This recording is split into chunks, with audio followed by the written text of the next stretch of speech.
God gave us a marvelous body, but He also gave us some questions on it at times. I have 9 o'clock. I just spoken to Dave. Things are not going all that great out in Texas. Dad's still in the hospital. They're thinking about doing an ablation, maybe a pacemaker on him. Mom liked taking care of an infant. Jackie is stress level is pinging right now, I guess you could say, and her Bell's palsy has acted up. How many of you in here know what Bell's palsy is? Okay, I won't explain it to you. But so we definitely need to keep that family in our thoughts and our prayers. Talked to Diane Cox this Friday, I think it was, and she's not feeling real great, so they may not be here today.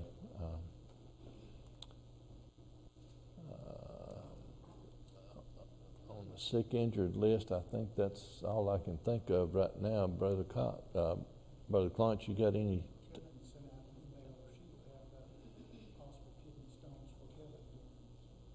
Ooh, okay, and that was first thing. I hadn't read my emails today, so. Didn't hear. Kevin sent out an email first thing this morning that Sheila has possibly got kidney stones. Other way around. Kevin has some kidney stones, so that's not uncommon for him, but they're still painful. So, anybody else that we need to? Brother Dave, would you lead us in a prayer, please? Heavenly Father, thankful for another Lord's Day on this earth that we can come together here as children of God to study your word and worship you, Father. We are mindful of all those who mentioned who are ill, Father. They need different things to make them well, but we know, Father, that you know better than us. You know what's needed. We ask, Father, that to be your will, those things might be granted and return in their health as soon as possible. Be with all those who are taking care of them. We know that's stressful too, Father.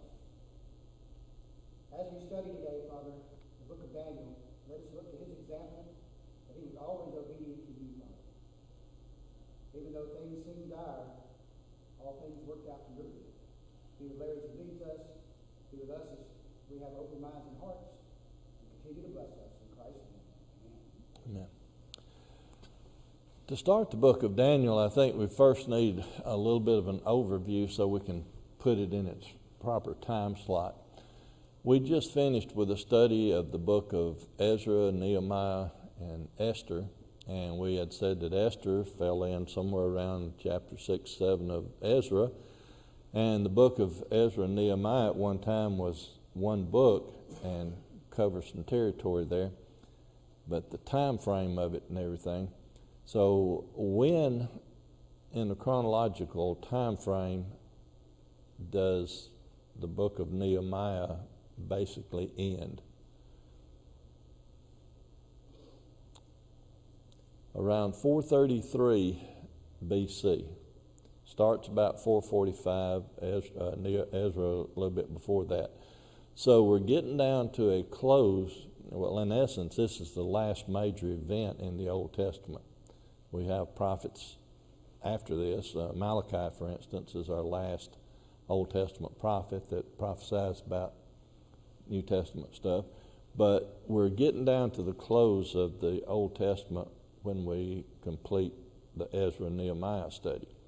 Now, I mentioned last week that the Bible is not written in a chronological sequence, that books overlap and the prophets are placed out of place.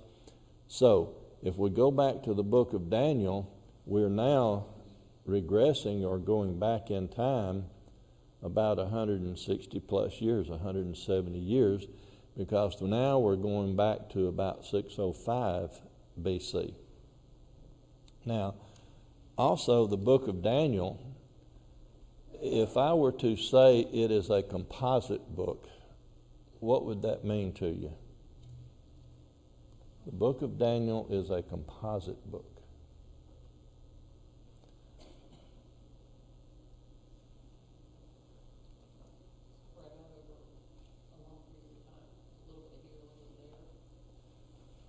Well, in essence, it is three, it can be divided into three sections, 4 chapters each, and they're not chronological. They overlap also and back up.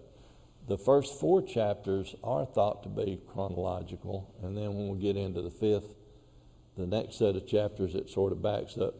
The best way to look at it, I guess, is if I am telling a story about an encounter that Brother Terry and I had, and in the middle of it, Janice comes in and we go on a different line for a little bit and then get back to what Terry and I are talking about.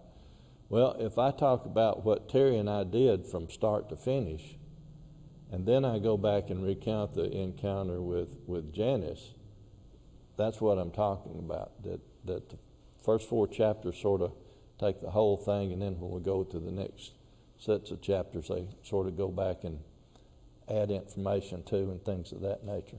Almost like a story, breaking the storyline to go a different direction. Right. You see it in movies all the time, how things, flashbacks and overlaps. Yes, sir.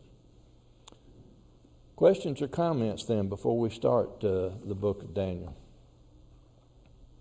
I've already said it started in about 605, so that answers your first question in the handout. In the handout, it said, in what year did Nebuchadnezzar besiege Jerusalem? Well, according to the first verse, it was in the 3rd year of Jehoiakim, king of Judah. That doesn't tell us much in a time frame, does it? But I mentioned it was 605. If you recall our study of the divided kingdom, prior to our study of Ezra and Nehemiah, when did Jehoiakim become king of Judah? And what was the circumstances why he became king of Judah? Who was his father?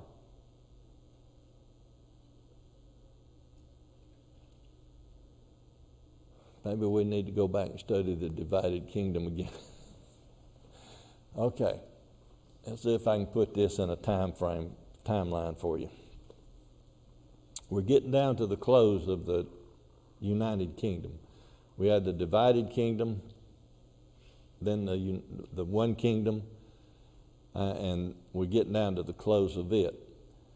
If you recall, Josiah went out to fight against Pharaoh Necho at Carchemish and got killed. He got killed in 609 BC. His son, Jehoiakim, then ascended to the throne.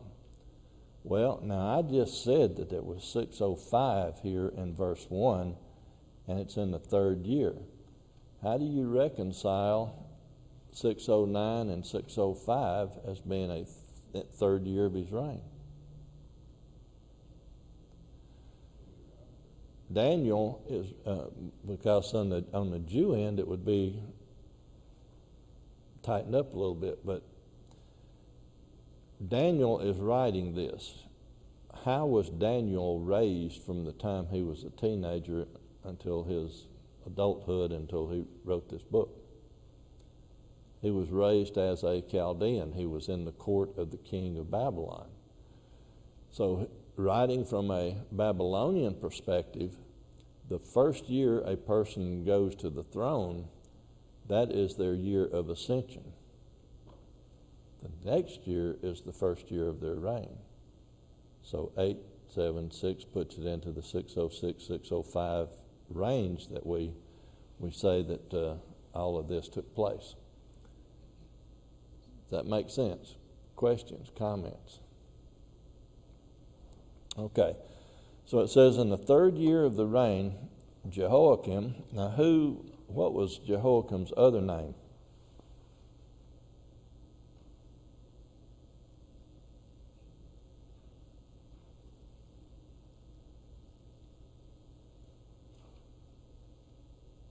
Nobody knows?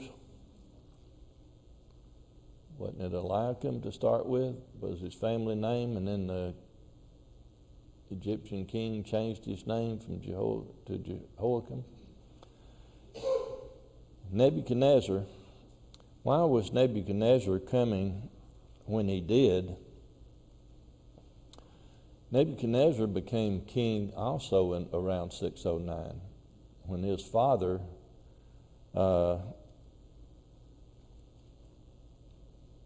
Nabopolassar died. He was ill when he sent Nebuchadnezzar to Carchemish to finally get rid of the Assyrians, do the Assyrians in. His father died, and then they both, Nebuchadnezzar became king of Babylon, the Babylonian group. Jehoiakim became king over Judah. And if you look at 2 Kings 24, 2 Kings 24,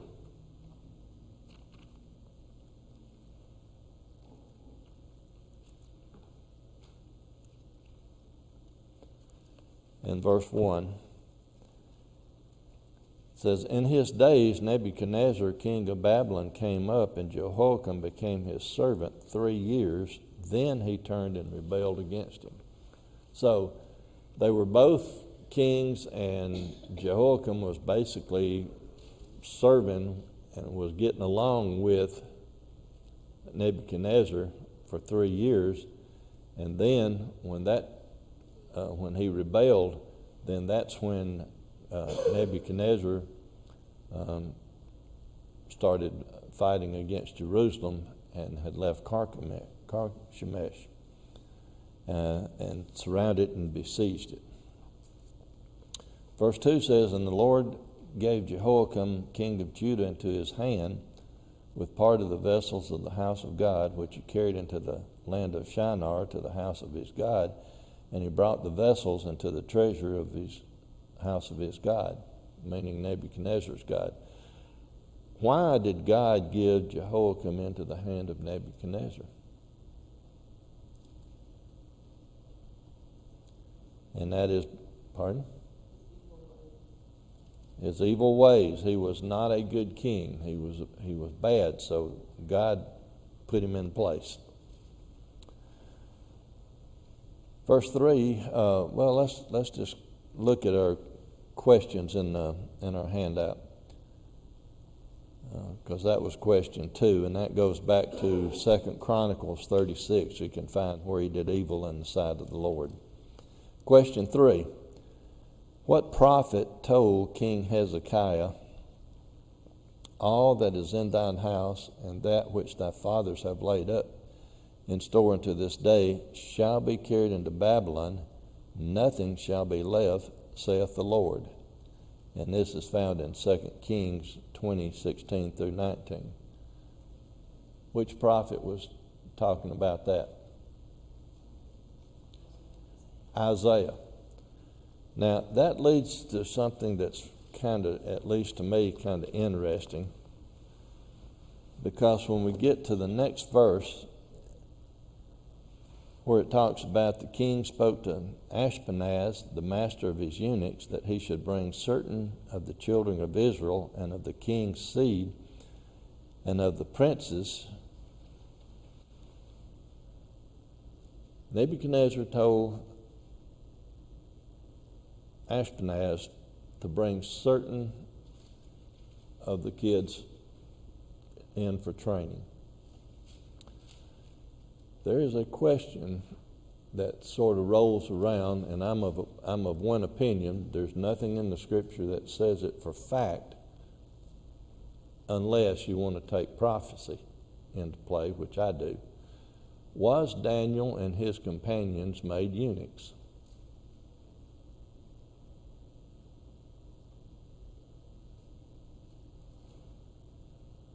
Back in 2 Kings, where you were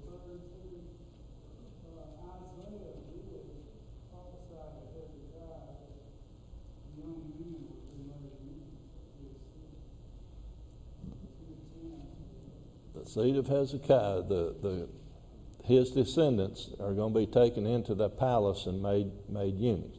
That's the only place you're going to find a direct reference to it. But if Isaiah is a prophet and he is prophesying correctly, then when the captivity takes place and all the people are brought in, and some of them here very plainly in verse 3 says, and of the king's seed and of the princes. If you also look, was Daniel ever married? Doesn't say anything in the book about him having a wife or companion of any sort other than his friends.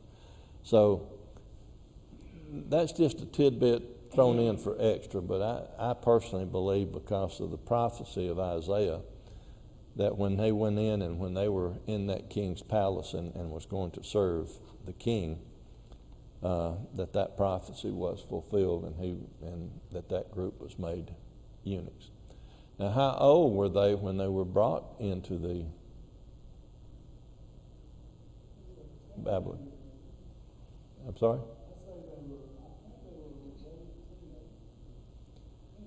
Teenagers. We could try to narrow it down a little bit more than that, but with the group probably not all the same age, and not knowing precisely, somewhere between 13 and 19 when they were brought in. Personally, I want to lean toward closer to 17, because they were going to be in the king's palace for how long in training? 3 years. And then they were going into full service for the king. If they brought them in at that later teenage years, by the time the 3 years of training was over, they would now be considered adults. And that's just my way of looking at it. Anybody got anything different on that? Or okay. Question 4 in the handout then is, the sins of what subsequent king were so great, the Lord said, behold, I am bringing much evil upon Jerusalem and Judah, that whosoever heareth of it, both his ears shall tingle, and I will forsake the remnant of mine inheritance, and deliver them into the hand of their enemies. Manasseh, king of Judah. And we find that also in 2 Kings chapter 21, 10 through 16. Question number 5. Who is called my servant by the Lord in Jeremiah 25, verse 9? Nebuchadnezzar. Now, when did Jeremiah prophesy? When did he live? He was from about 627 to about 580, so he was right at the beginning of the Babylonian captivity. So he made the comment that my servant by the Lord was made. Question number 6 is in verse 4. The question is, the king ordered his servant Ashpenaz to select certain Hebrew youths for training to serve before the king. List the 7 characteristics required for their selection. And that's in verse 3 and 4. What were the 7 qualities that they were looking for to bring the young folks in? No blemish. No blemish. Good looking. Good looking. Gifted in all wisdom. Possessing knowledge. Quick to understand. Ability to serve in the king's palace. Teach language and literature of the Chaldeans. Teach language and particularly Chaldean. And I just mentioned earlier that since this was Babylon, it was in the Chaldean range. So that's why that language was going to be taught to them. Question 7 is, how many years were the selected used to have daily provisions of the king's meat and wine? And I've already answered that one. For 3 years they were in training. When they went to Babylon, they had a name change.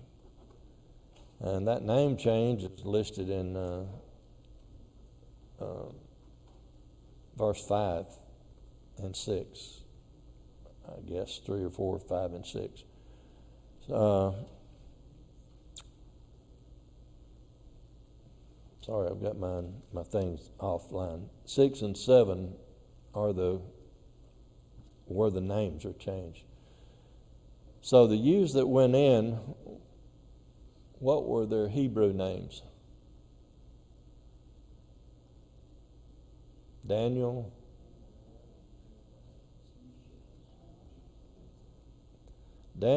Mishael, Hananiah, and Azariah were their Hebrew names. What were their Chaldean names or Babylonian names? Daniel was Belteshazzar, Hananiah was, Mishael was, and Azariah. Okay.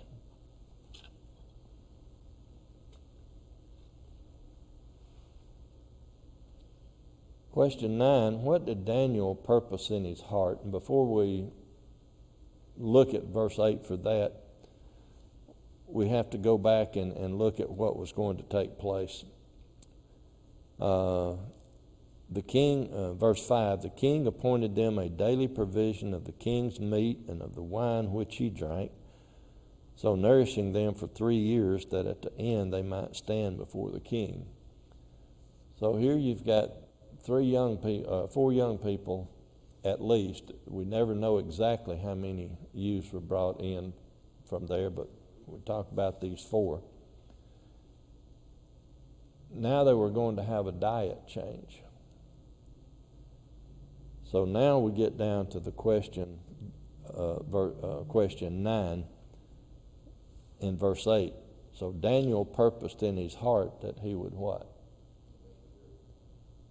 Remain pure, not defile his body with the king's provisions. Question 10. Who was with Daniel that his request would find favor with the prince of the eunuchs? That one's an easy one. God. If you look at verse 9 on that, God had brought Daniel into favor and tender love with the prince of the eunuchs. Since we're talking about that, let's look at this. If we go back to verse 3, Ashpenaz was the master of the eunuchs. If we now look at verse 9, we have the term prince of the eunuchs. Are they one and the same? Are they the same person? Some people are of the opinion yes, some are of the opinion no. But if we go down to verse 14, then Daniel said to Melzar, which is another office in the line of the eunuchs there to do business in the kingdom, whom the prince of the eunuchs had set over Daniel. So we know that there's at least 2 different people here. And if you look at Ashpenaz, which is another title of doing the king's business in the eunuch, it's possible that there's 3 people. And then if you put all that in context in verse 9, then God not only made Daniel have favor with the prince of the eunuchs, but I would say that he had favor among all, if there were 3, among all 3 of them, so he could get his way. Question 11, how many days did Daniel ask Melzar to allow the Hebrew youths to eat fruit and drink water? 10 days.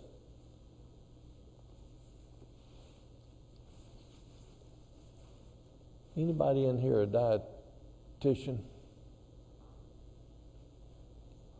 Anybody in here know much about food? other than I love to eat it.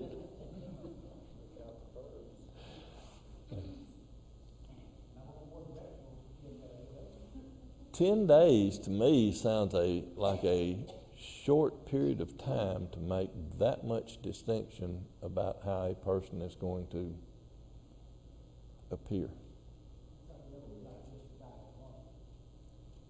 So there's where I'm going. It's not just diet alone, but he couldn't ask for a longer period of time because all these people were afraid of the king. Why were they afraid of the king? King told them to do something. What happens when people disobey king's orders?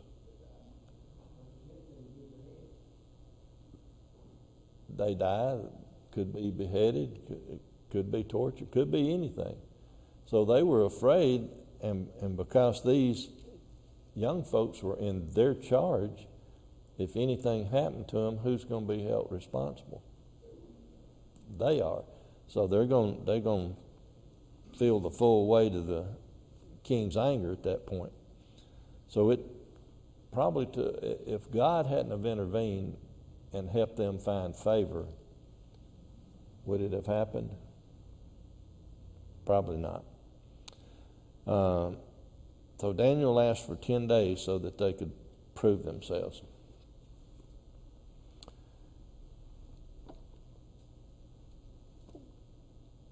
That was question 11. Question 12 is, how did the Hebrew youths appear at the end of the trial period? And that's in verse 15 and 16. So after a 10-day period of time, how'd they look? Fairer and fatter. I don't know if that's a compliment or not. Personally, and I didn't take time to research this because when I read it, this is what I was thinking. Instead of fatter, I'm thinking that they were fuller. Now, what's the difference between looking at somebody's face and saying that they have a fatter face or a fuller face? Just your interpretation. There's a slight difference. Fuller would take on the attitude that it was a healthier looking face, that it's not sunken in, that it's the way it's supposed to be, whereas fat would look like me, bloated, but so I'm thinking that that's what they're talking about, and by fair, their complexion and all looked better than the ones that were eating the king's meat, and that they just had a healthier appearance overall. Question 13 says, what special understanding did God give to Daniel above his associates? Now, let's go back. What did he tell all the four when we go back to the beginning? What were all four of them qualities? They were wise, they were understanding, they were intelligent, they were everything. So what special characteristic did Daniel get out of it that the other three didn't? Verse 17, visions and dreams. He could interpret visions and dreams. As for these four children, God gave them knowledge and skill and all learning and wisdom, and Daniel had understanding in all visions and dreams. So he was set apart a little bit there. Question 14, when the Hebrew youths stood before the king at the end of the 3 years of nourishing, how did King Nebuchadnezzar find them?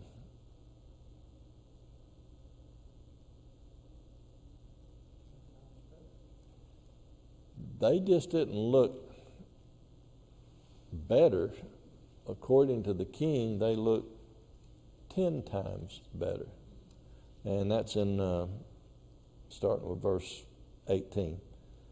Now at the end of the days that the king had said he should bring them in, then the prince of the eunuchs brought them in before Nebuchadnezzar. And the king communed with them, and among them all was found none like Daniel, Hananiah, Mishael, Azariah. Therefore stood they before the king in all matters of wisdom and understanding that the king required of them. He found them 10 times better than all the magicians and astrologers that were in all his realm. That's quite a compliment, to be 10 times better. Verse 15 then says, how long did Daniel continue in Babylon? Doesn't say how long did he live, it says how long did he continue in Babylon. Sorry? Till the first year of Cyrus. Okay? If you would go over to chapter 10 of Daniel and read verse 1. Daniel 10 and verse 1.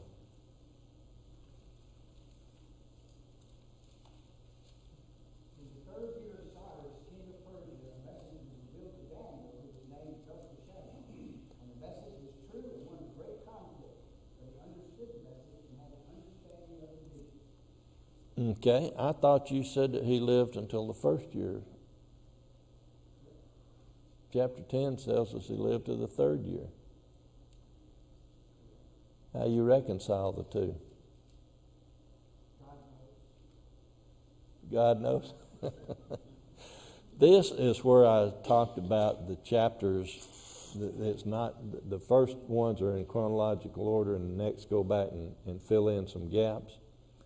But if you look at it in one sense of the word, what period of time do the first 4 chapters of Daniel cover? If they're in chronological order, we'll get to them later, but in essence, they cover the 46 years of Nebuchadnezzar's life.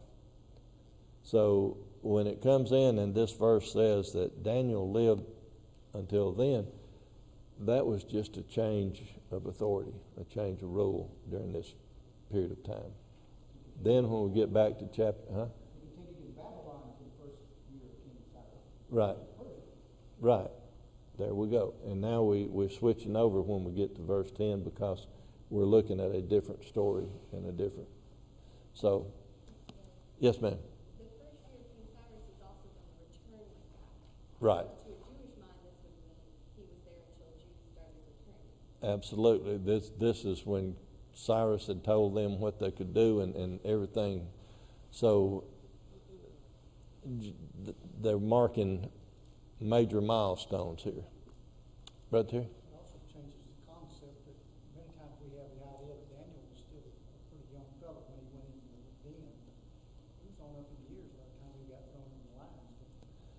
I'm glad you mentioned that. We'll get to the lion's den later, but since we mentioned that he lived until the first year of Cyrus, Cyrus came in at the end of the 70-year captivity, didn't he? That's when everything changed. So if Daniel went in as a teenager, 13 to 19, you pick a date, and 70 years later he's dealing with Cyrus. How old is Daniel? Somewhere in his 80s, mid-80s. So as Brother Terry said, he's getting on up in age.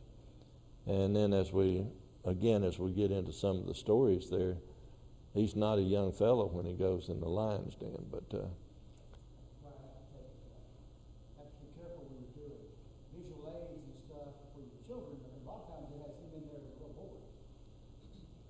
they absolutely do. And I was looking for some stuff this week for this first lesson that Diana had, was showing him, and I guess this was the author's interpretation, but it showed a color picture of Daniel and the 3 other Hebrews with him. They were young, but Daniel was old with a beard, telling him he's not going to eat the king's food, because that was the concept they had of Daniel. I said, we can't use that one, that's not right. No. He was young like they were. Now, A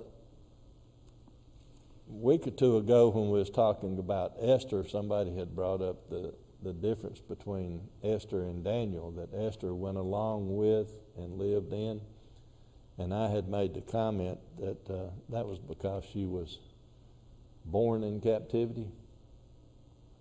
If you put the two together, Esther was somewhere in her teenage to early 20s time frame when the story of Esther takes place, and that takes place in around 480, 460, somewhere right in that time frame. So it's probably true that not only she was born in captivity, but her parents were also born in captivity.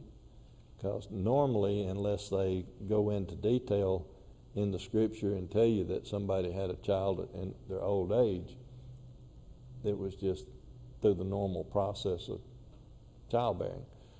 But if that be true, that also gives you a little bit better understanding of all she knew was captivity and obeying the captives.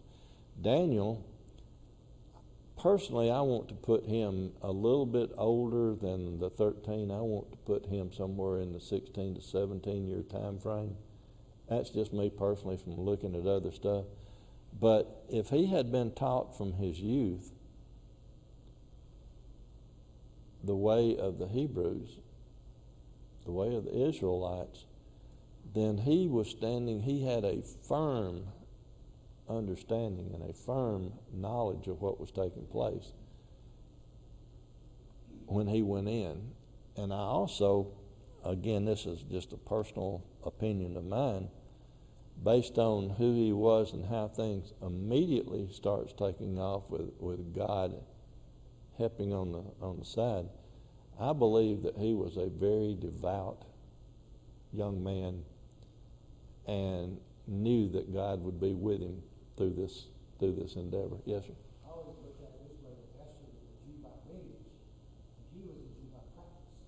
Because if he had lived in Jerusalem, in that area of Judah, till he was in his teens, he would have already been considered a man in the Jewish law. Right. So he would have been participating in worship and those things. That's correct. Other questions or comments? Daniel is really aware of what's happening in Jerusalem as far as all the things that have been destroyed, taking some of the vessels back with him. He's aware of all that, so he has to take a pretty firm stand because Nebuchadnezzar is not a good king. Brother Clunch made the comment that Nebuchadnezzar was not a good king.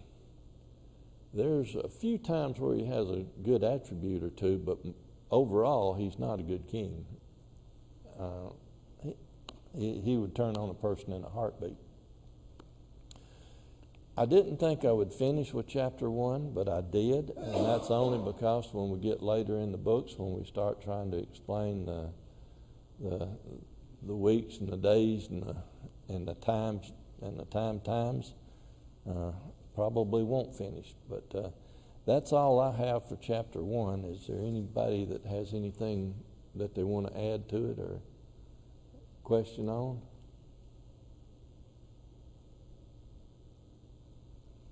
Nobody? I know in the rest of it, things learned in chapter 1, we talked about using an idolatrous nation to punish. God does that several times. And a lot of people always come up and get into discussions with, why did they do that? Why did they use this? Why did they do everybody? It's punishment. They did obey God. And that not only this book, but it also brings up the idea that they had knowledge through all of this. How many times did they change their position? Obey, turn cold, not obey. And every time God had to do something to get their attention. We've got about 5 minutes left. See if I can't figure out something to do in 5 minutes. I said that we needed to understand how the books of the Bible fell into place, and at the beginning of the lesson I said that Malachi was the last prophet, somewhere around 433 or so BC. Who's in charge at this time? The Medes, the Persians, the Babylonians, the Romans, the Greeks. What age are we under? And 433 would be Persians. Babylonian ends around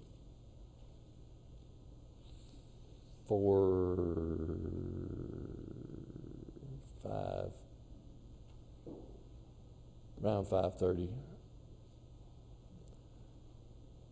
But during the Babylonian age, we have Habakkuk, Zephaniah, Jeremiah, Daniel, Ezekiel, and Nahum. Prior to that, prior to the Babylonian period of time with the Assyrians, we have Amos, Hosea, Isaiah, Micah, and Jonah. That would be your prophets in the timelines. Talk about chronology. We have Daniel and Ezekiel going hand in hand because Daniel is, in a sense, he's in the palace. Ezekiel's out in the countryside. Correct. During the book of Daniel, it would be Daniel and Ezekiel. Because Ezekiel is from about 593 to around 570, so he covers about the first portion of Daniel's time there. Anything else? Well, next week, chapter 2, we have a few more questions. We've got 33 questions. So I don't know if we will finish next week or not, but we got 33 questions on next week. Thank y'all so much for your time and attention. We'll give you just a little bit of breathing room now before worship. Did everybody get a book that needed one outside?